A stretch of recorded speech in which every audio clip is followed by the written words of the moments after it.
अस्सलाम वालेकुम। दुआ कबूल होने में देरी का मतलब हरगिज़ नहीं होता। अल्लाह आपसे नाराज़ है। दुआएं कबूल होने का एक वक्त मुकर्रर होता है। कभी कभार हम कुछ सोचते हैं कि काश ऐसा हो जाए और थोड़ी देर बाद वही हो जाता है जैसा हमने सोचा होता है। कभी कभार दुआ के कबूल होने में साल लग जाते हैं क्योंकि हर दुआ अपने वक्त पे कबूल होती है। इसलिए तुम देरी को अल्लाह की नाराज़गी समझकर दुआ मांगना नहीं छोड़ना। मांगते रहो, क्या पता कबूलियत का वक्त करीब हो।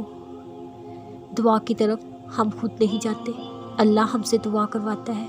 अगर अल्लाह ने दिल में किसी चीज़ की ख्वाहिश डाली है और लब पर उस चीज़ के लिए दुआएं लाई हैं तो समझ जाए वो चीज़ आपके लिए बनी है।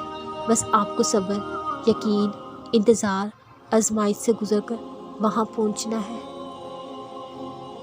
बहुत जल्द तुम्हारी ज़िंदगी की अधूरी कहानी पूरी होने वाली है। तुम्हारी चाहत पूरी होने वाली है। तुम्हें वो मिलने वाला है जिसकी बदौलत तुम रब से जुड़ गए। अल्लाह ने लिख दिया है तुम्हारी चाह को ही सिला तुम्हारा। यूं ही थोड़ी ना दुआओं में सब्र करना आ गया है तुम्हें। फ़िक्र नहीं करो, अल्लाह ऐसा वक्त बहुत जल्द लाएगा जो तुम अपनी आंखों से अपने लिए मौत से होते देखोगे। हार ना मानो, दुआ करो, इंशाल्लाह इस बार तुम्हारी सब दुआएं कबूल होंगी। तुम जो ख्वाब देखते हो उनकी ताबीर तुम्हारी दुआएं लिखती हैं। तुम्हारे हाथों का अल्लाह के रूबरू उठना तुम्हारा नसीब बदल देता है। बेशक अल्लाह दिलों की उदासी को राहत देने वाला है। क्यों हो परेशान अपने नसीब से, जब साथ है अल्लाह हर चीज़ में।